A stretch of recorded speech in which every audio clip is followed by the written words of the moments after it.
Swastiastu, Namo Buddhaya, salam kebajikan. Perkenalkan, kami dari kelompok 5. Di video kali ini kami akan mempresentasikan hasil output SPSS kelompok kami. Sebelumnya perkenalkan, nama saya Siti Alia dengan NIM 64231954. Perkenalkan, saya Mariana Arianti dengan NIM 64231-235. Nama saya Regina Anggraini dengan NIM 64231-583. Nama saya Putra Tavia Wardianti dengan NIM 64231602. Nama saya Rika Noramalia dengan NIM 64231812. Nama saya Fabian Yansa dengan NIM 64231201. Pertama, ada uji instrumen yaitu uji validitas dan uji reliabilitas. Untuk masuk sebelum masuk ke uji validitas, kita akan menghitung nilai R-tabelnya terlebih dahulu. Cara menghitung R-tabel adalah dengan menentukan nilai DF-nya. Menentukan nilai DF caranya adalah dengan jumlah responden dikurangi dengan 2. Jumlah responden kelompok kami adalah 44 responden. Dikurangi dengan 2 maka DF-nya adalah 42. Dengan tingkat signifikansi uji dua arah sebesar 0,05 maka R-tabelnya adalah 0,2973. Yang pertama ada uji validitas dari variabel X1. Item variabel X1 yang pertama, nilai percent correlation atau R hitungnya sebesar 0,884, lebih besar daripada R tabel yaitu 0,2973, dan juga nilai signifikansinya kurang dari 0,05. Maka dapat disimpulkan bahwa item variabel X1 yang pertama dinyatakan valid. Lalu yang kedua, item variabel X1 yang kedua, nilai percent correlation atau R hitungnya sebesar 0,899, lebih besar daripada R hitung, lebih besar daripada R tabel yaitu 0,2973, dan nilai signifikansinya kurang dari 0,05. Maka dapat disimpulkan bahwa item variabel X1 yang kedua dinyatakan valid. Item variabel X1 yang ketiga, nilai percent correlation atau R hitungnya sebesar 0,904, yang mana lebih besar daripada R tabelnya yaitu 0,2973, dan juga nilai signifikansinya kurang dari 0,05. Maka dapat disimpulkan bahwa item variabel X1 yang ketiga dinyatakan valid.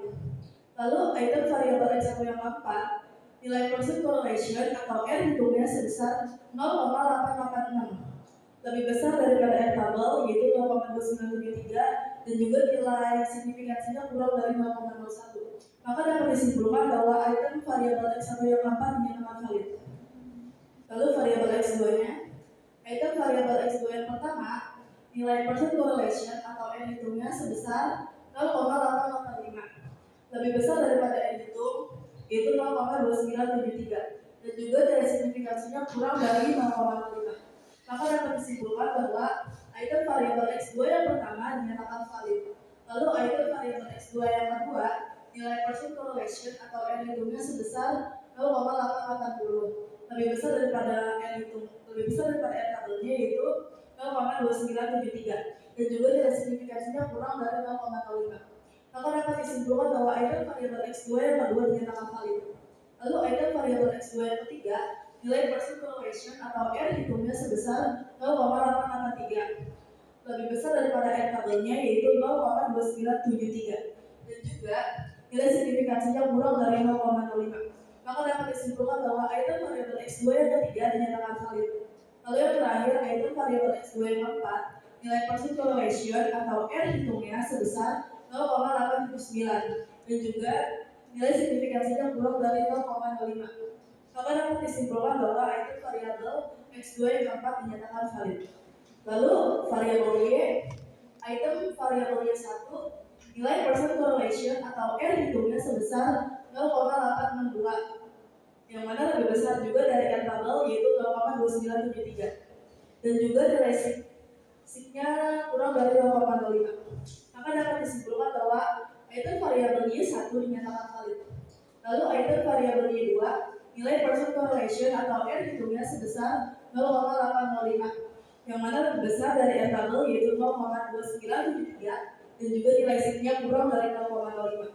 Maka dapat disimpulkan bahwa item variabel Y2 dinyatakan valid. Lalu item variabel Y4 nilai percent correlation atau R hitungnya sebesar 0,860 dan juga nilai signifikansinya kurang dari 0,05. Maka dapat disimpulkan bahwa item variabel Y4 dinyatakan valid. Selanjutnya ada uji reliabilitas. Di variabel X1 dikolomkan base alpha senilai 0,839. Nilai tersebut lebih besar dari 0,6. Berikutnya ada variabel X2 dikolomkan base alphanya senilai 0,837. Nilainya lebih besar dibanding 0,6. Dan yang terakhir ada variabel Y, yaitu konvers alphanya senilai 0,830 yang artinya lebih besar dari 0,6. Dari hasil ketiga variabel tersebut dapat kita simpulkan bahwa data tersebut dinyatakan reliable. Ini ada grafik histogram di mana grafik tersebut terbentuk lonceng tidak mirip ke kanan dan ke kiri, yang artinya data tersebut berdistribusi normal. Selanjutnya ada grafik normal probability, yaitu di mana ada titik-titik yang mendapati garis diagonal tidak menjauhi garis diagonal. Dapat kita simpulkan bahwa data tersebut berdistribusi normal. Kemudian kita akan masuk ke uji asumsi klasik. Di sini ada uji normalitas dengan metode kelompok berat Smirnov. Kita bisa dilihat dari nilai asensik atau true Taylor-nya yaitu senilai 0,133 yang mana lebih besar dari 0,5. Maka dapat disimpulkan bahwa data distribusinya normal. Selanjutnya ada hasil uji multikolinialitas. Bisa dilihat dari nilai toleransinya X1, X2 atau disebut dengan ekvitas merah atau citra merah, yaitu senilai 0,229 yang mana lebih besar dari 0,01. Dan nilai PJ-nya ada 4,358 yang mana lebih kecil dari 10. Maka disimpulkan tidak ada gejala multikolinialitas pada variabel tersebut. Di sini ada nilai uji heteroskedasitas dengan metode grafik scatterplot menunjukkan bahwa titik residualnya tersebar acak tanpa pola, menunjukkan tidak ada heteroskedasitas dan asumsi terpenuhi. Selanjutnya ada heteroskedasitas, yaitu X1 0,53 dan X2 0,7 yang artinya variabel ini lebih besar dibanding 0,05 yang artinya tidak ada gejala heteroskedasitas dan variabel ini memiliki bersifat homogen. Selanjutnya ada uji autokorelasi. Di sini ada R sama dengan jumlah sampel 44, jumlah variabel R sama dengan 2, maka K sama dengan 2, DL 1,4226 dan DU 1,6120. 1 DL sama dengan 4, 1,4226 sama dengan 25774. Dan di sini ada 4 DU sama dengan 4, 1,6120 sama dengan 2,388. Selanjutnya di sini ada uji autokorelasi, yaitu Durbin Watson yang 2,296 dan di sini ada 2,577, 4 dan 2,388 yang artinya variabel ini lebih besar dibanding keduanya.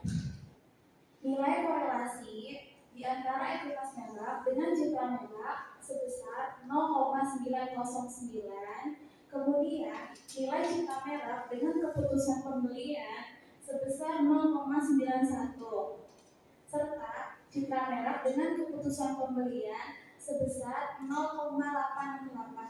Semua nilai tersebut sebesar 0,2973. Lalu nilai signifikannya di bawah kurang dari 0,01. Nilai tabelnya dengan jumlah sampel 44 dikurangi 2 dengan nilai DBF-nya 42. Kemudian